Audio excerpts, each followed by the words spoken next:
It being the top of the hour, then I want to start this keynote session.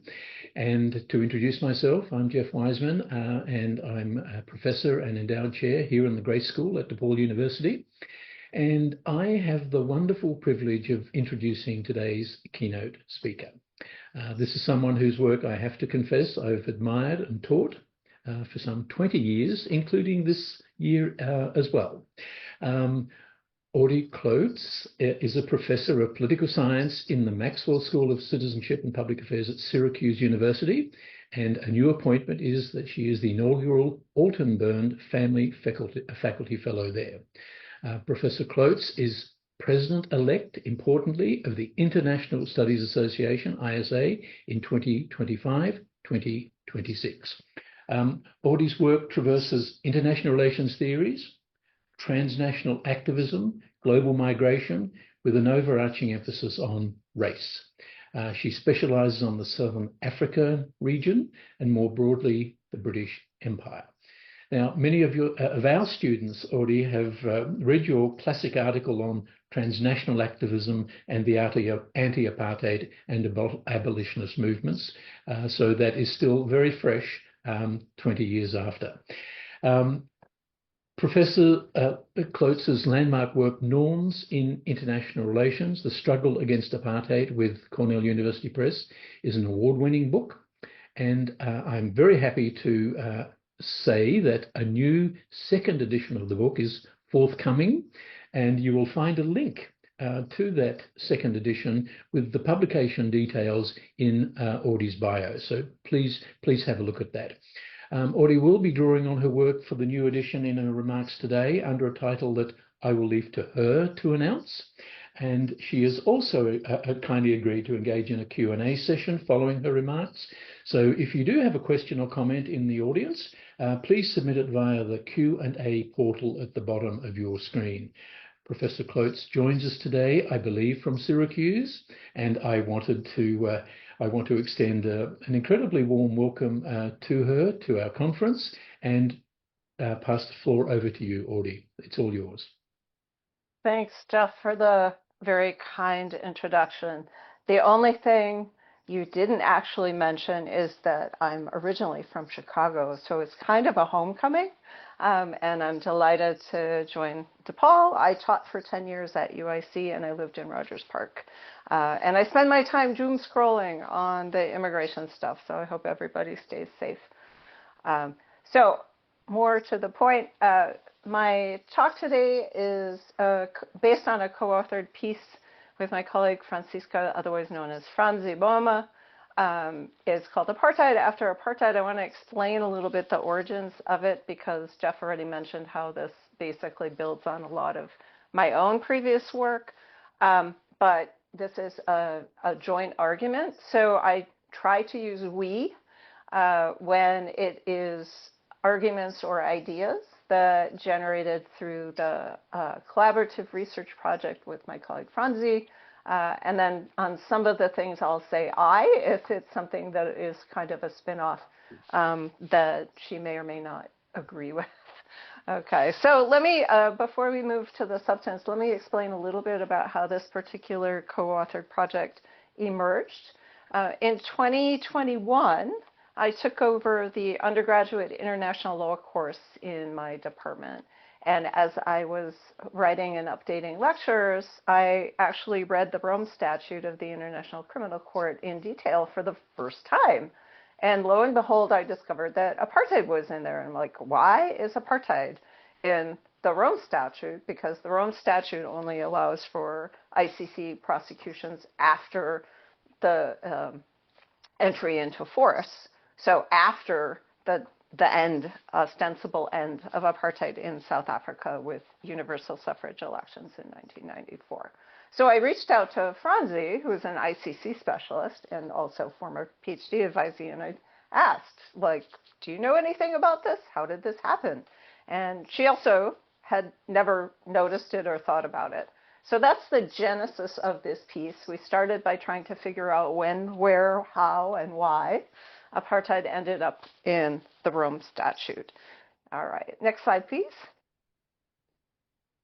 So our basic framing question in this paper is, let's go back one, I think. Thank you. So I apologize, my tech situation is remedial, and thanks to the DePaul people for helping out here with the slides. So the motivating question more broadly for this paper, moving beyond just the more narrow how in the world did apartheid end up in the Rome Statute, is why more generally has apartheid continued to resonate and be used as a trope or a frame for a wide range of political arguments since 1994, and certainly since the early 2000s, in particular in the Israeli-Palestinian conflict, I would say. But there's a lot of other wide uses for it. We heard during the pandemic about vaccine apartheid. Right after Nelson Mandela was elected, people started focusing on Myanmar. There's just been a widespread and ever-expanding use of the label of apartheid after 1994. So that's our broadest question. Next slide, please. So we aren't specifically trying to test particular arguments in the norms literature, but we do embed our questions in some of the conventional wisdoms of the existing literature. I'm not going to go into great detail on this, but I suspect that many people in the audience are familiar with the norm life cycle, for instance, which is one of the foundational pieces in this area of the literature by Finnemore and Sicking. Basically, the norm life cycle has three phases. There's the innovative phase of the norm entrepreneurs. There is supposed to be a cascade effect somewhere in the middle, and then there's the socialization effect where the norm gets domesticated. So we took this basic framework, and one of the reasons we had questions about apartheid after apartheid is because it didn't intuitively fit into this framework, because 1994 is the moment of socialization, where the apartheid norm is firmly embedded both in South Africa and broadly in the global community. There's such a firm commitment to the anti-apartheid norm. So it seemed like the end of the norm life cycle would be 1994, but we're seeing the resurgence or the ongoing use of apartheid after 1994. So we do confirm in the written version of the article, the manuscript, that we think of the 1950s and 1960s as indeed a moment of innovation and norm entrepreneurship, especially in relation to the counter arguments about domestic jurisdiction. And basically getting apartheid on the international agenda, especially in the UN, as decolonization takes hold in the 1960s, basically establishes that there are certain circumstances of racial discrimination where domestic jurisdiction is not going to be an acceptable rationale or justification. And this sets the stage for the remainder of the human rights arguments that the human rights agenda and activism really started to take hold in the 1970s. So we definitely see the innovation stage. We don't see a comparable innovation stage in the post-1990s, for instance. And I'll get back to that later. We also don't see a classic sort of cascade effect that Finnemore and Sinkig talk about in some of the later human rights campaigns. Actually, in the mid-70s and 80s, there's just really rife contention over racial equality and apartheid specifically in South Africa. This is not a cascade. For instance, people look to the 1973 Apartheid Convention, which is actually an anti-apartheid convention, as exemplary of some kind of norm consensus, but actually only about half of the countries in the world have signed on to the Apartheid Convention. There's, at the time in the 70s in particular, a lot of ferment about the South African-Israel connection. There's a lot of ferment about whether Zionism is racism. There's just a lot of dissensus rather than the cascade and legalization that the life cycle model predicts. And I already said we're skeptical about the endpoint. So we started playing around with conceptualizing a fourth phase, which we're labeling the afterlife. This is very much a kind of conceptual work in progress. But the basic idea is to examine how does a norm continue but get modified? Because what anti-apartheid means after 94 is significantly different in most instances than the way in which we would have characterized the anti-apartheid movement from the 50s through the 90s. Next slide, please. So in particular, doing our kind of survey of the various uses of apartheid, there's very clearly two different types of invocations post-1994. The ones that many people are familiar with include the invocation of Nelson Mandela in a variety of situations. I mentioned Myanmar already because Aung San Suu Kyi exhibited some very similar circumstances or characteristics to Mandela. But there have been a whole bunch of applications all the way to the one I'm most skeptical about, North Korea, for class-based discrimination. I think there's some very fascinating attempts to leverage Dalit, untouchable activism, claiming that discrimination both in India and transnationally is apartheid-like or hidden apartheid. There's a whole bunch of these kinds of adjectives and labels. Some people just go so far as to say pretty much anything that is a stark inequality, including economic inequality, moving away from race completely, like vaccine apartheid. And there's a bunch of claims that certain types of discrimination are worse than the racial discrimination in apartheid. There's also a separate stream, which is increasingly like in conversation with the ethical trope, which is basically international human rights lawyers, in particular, building on the language of crime against humanity. So why was apartheid in the Rome Statute? Well, it is mentioned amongst a long list of crimes against humanity. But it wasn't the first time that somebody had labeled apartheid crimes against humanity. That label actually, in the South Africa instance, goes back to 1966 to a General Assembly resolution that first used the term, and then it's embedded in the Anti-Apartheid Convention of 73. So a lot of the legal arguments, which are heavily based on kind of tracing precedent, it's the nature of legal argumentation, go back and say, well, there was the Anti-Apartheid Convention in 1973. This is part of a long trajectory and a legalization process. It's getting more precise. I'm somewhat skeptical about that. The nature of apartheid is very difficult to prosecute, in part, we argue, because apartheid, as it is inscribed in the Anti-Apartheid Convention, is really a description of all the horrible things that the South African regime was doing. It is not a kind of precise sort of articulation in the way in which a prosecutorial sort of approach requires. For instance, there are references to domination and oppression, but nobody actually knows how you would prosecute domination and oppression. There's a whole bunch of things that are about political harms, economic harms, social harms, right? So it's important to know that at the time, in the 60s and 70s, South Africa and apartheid was used basically as a placekeeper for race because nobody could agree on a definition of race.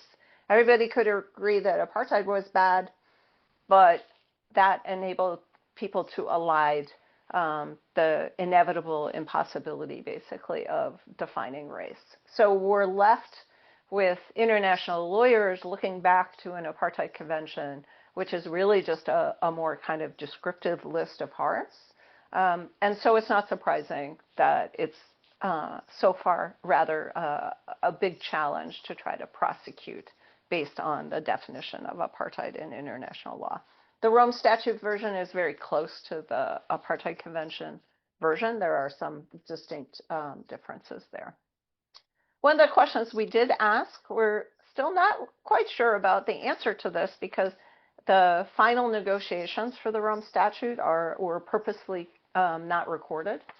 But there is this question about why apartheid per se ended up in the Rome Statute, because there were other variations. Some variations included racial discrimination more generally. Other drafts of the Rome Statute did not include apartheid at all. Whether or not South Africa was a key player in getting apartheid on the agenda seems to be a widely accepted view, but absent any detailed interviews with people involved, we sort of go along with the conventional wisdom that South Africa was a key player as part of a kind of coalition of states to try to get apartheid on the Rome Statute. We think for symbolic reasons, but sometimes things are done for symbolic reasons that have actual, like, real world implications. Next slide, please.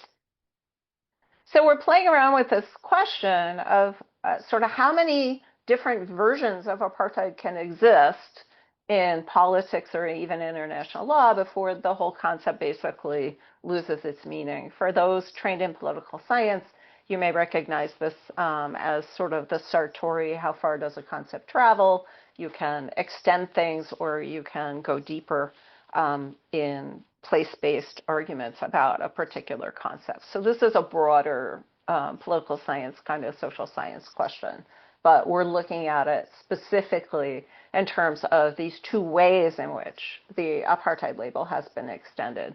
One, very definitely an extension of the meaning across a whole bunch of geographical areas. I would say in particular, I am skeptical, and this will come through probably more starkly in a few minutes. I am skeptical about the geographical extension, with a few exceptions. And then the more intensive is moving towards the legal claims. In general, the social mobilization claims are more dominant and more widespread than the legal claims. So we're also kind of asking ourselves, why does the social mobilization claim have so much rhetorical value to people who are rights advocates? Okay. So as you can tell, our kind of question keeps morphing as we get more kind of specific in what it is we're trying to tease apart, and we have a bunch of questions. Next slide, please. So here we are in the early 2020s, right, witnessing a whole bunch of these different invocations and trying to wrestle especially with the increased salience of the apartheid label in the Israeli-Palestinian conflict.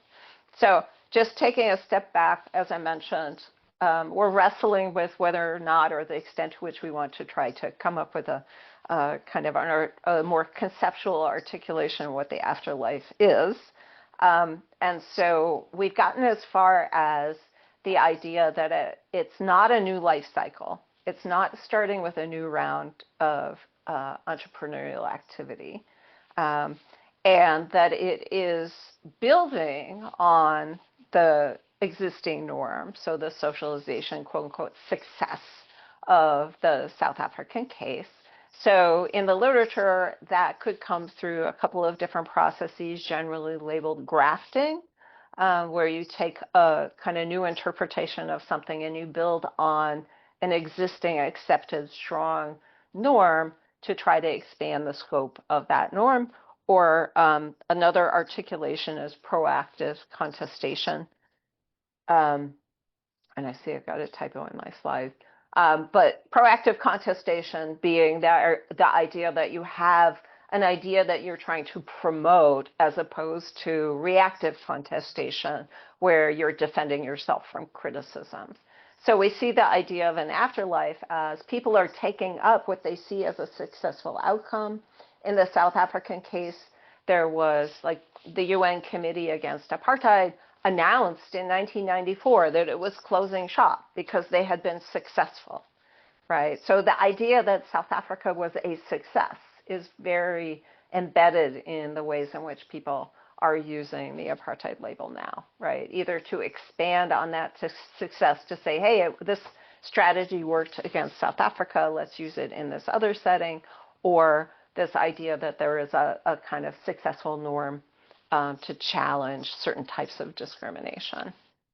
what we're still trying to tease apart in some of the Q&A today, as well as some of the other feedback I've gotten in other recent conversations about this, is trying to figure out whether we're talking in the current situation of a kind of consolidation of a revised meaning of apartheid, which I think is what's going on, and how that would be distinguished from a new meaning.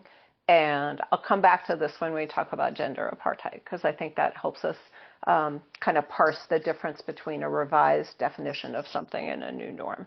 But hold on that one. Okay, so how do we apply this notion, this kind of notion in process of the afterlife for anti-apartheid? So what we've witnessed in the survey of the uses, especially on the socialization side, is a decreasing relevance or salience or invocation of race. Yet apartheid is fundamentally about extreme racial segregation. So we raise questions about how far can invocations go if they are basically moving away from race. Is there a threshold where that would be basically a new norm or a reconceptualization of the norm? Even more so than my co-author, I'm way more on the conservative and conservative, not in the political sense, but conceptually conservative, and again, where I think race is essential to the concept of apartheid, so I'm more skeptical about some of these other uses. We also see quite a bit of tension between the ethical and legal application, and we're trying to parse that out in terms of how much contestation can there be until you claim that there has been a consolidated or revised understanding of the anti-apartheid norm. And this is where we think the Israeli-Palestinian conflict is like in process, but the outcome of that is going to help us figure out, help the world figure out, not just us conceptually, whether or not there seems to be a consolidation for a modestly expanded notion of apartheid that's also prosecutable, right? So in our thinking at this point, the consolidation would be hypothetically when you see a convergence between social mobilization and legal articulations for prosecution. And of all of the charges that people have used, used with the label of apartheid, the Israeli-Palestinian conflict is the most notable for that. Okay, next slide, please. All right. So I've already hinted at this idea of a trajectory. We are not trying to make any definitive claims at this point, because we do feel like we're living in a moment of flux where the actions of a variety of people, including the International Criminal Court, whether or not it's actually going to issue warrants against Israeli leaders invoking the crime of apartheid. We've heard rumors, which seem to be fairly substantiated, that those draft warrants are in existence, but they have not been released. So we're not sure what's going to happen with that. But there are still fundamental disagreements about what that would look like. And so one of the reasons we're hoping at some point at least to see what the drafts are, regardless of whether the ICC tries to prosecute, is to see how a warrant of the crime against humanity would negotiate the idea that race is a social construct. So some of the arguments in the olden days, and even in international law in terms of some of the tribunals in the 1990s, still use a fairly biological definition of race, sort of, and it's problematic to try to figure out how, in a prosecutorial sense, you would use a more socially constructed definition of race. And so some of the efforts to analyze the Israeli-Palestinian conflict, for instance, try to use surveys and other types of input to figure out whether Israelis and Palestinians perceive each other as racialized groups, right? So there's a lot of open question about how you would actually define for prosecutorial purposes what a racialized group is. It's important, if you don't know anything about South African apartheid, it's important to know that there was something called the Population Registration Act that legally created categories, and there was a whole infrastructure, government infrastructure, to implement those categories. And then the Group Areas Act built on forced displacement based on those categories.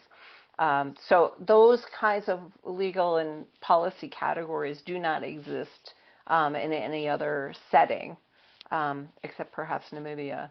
And so that's where this open question comes up about how are you actually going to define race or racialized groups in a way that could lead to prosecution.